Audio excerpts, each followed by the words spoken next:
Welcome to IMEE Blog's Cooking. Today, I'm going to prepare a savory cake.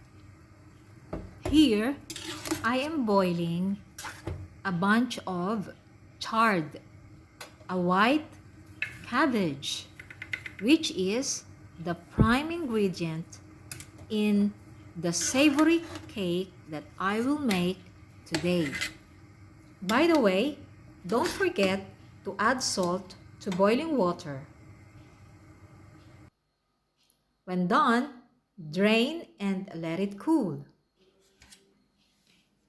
When it's already cool, you squeeze to remove the excess water.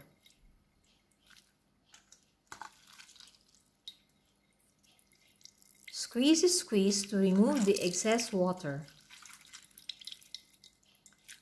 You may not throw the excess water. You may preheat again and drink it because it's nutritious. Now that it's ready, set aside. So these are all the ingredients: the chard, the ham, mozzarella, grated cheese, strips of cheese, and the puff pastry. Open the puff pastry, open it wide so that one by one we can put all the ingredients. Now that it is open, place the ham first. Distribute it properly.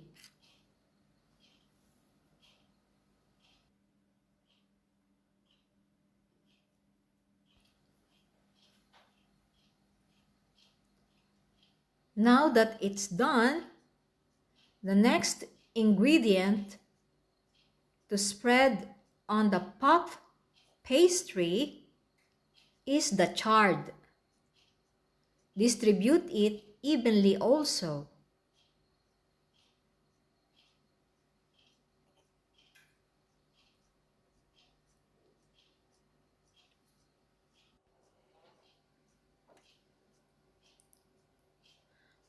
Also the mozzarella, same procedure.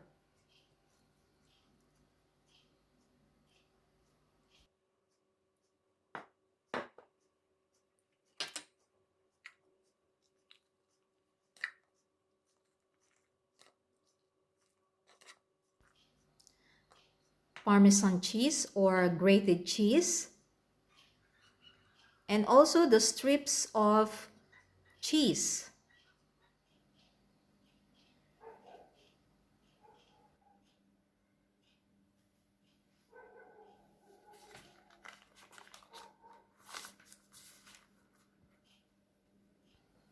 Now it's time to roll the puff pastry.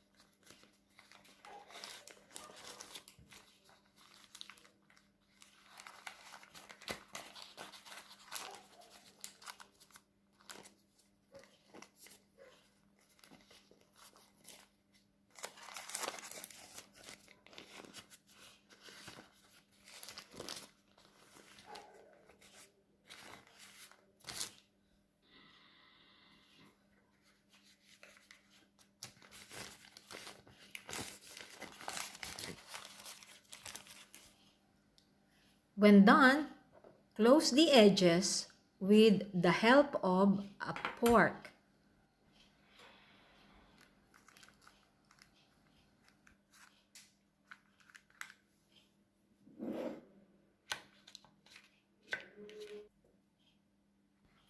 And with the help of a barbecue stick, make a design.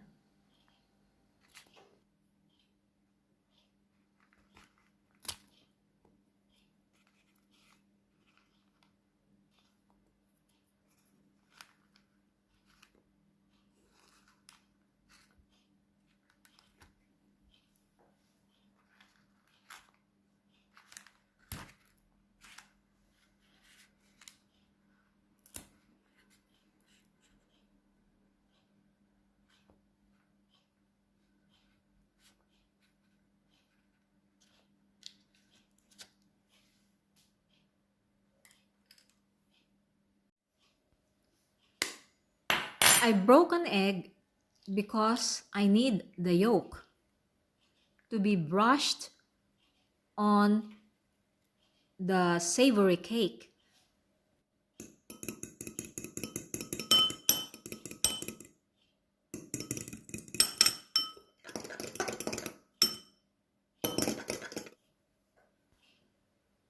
The beaten egg yolk is now brushed on the savory cake.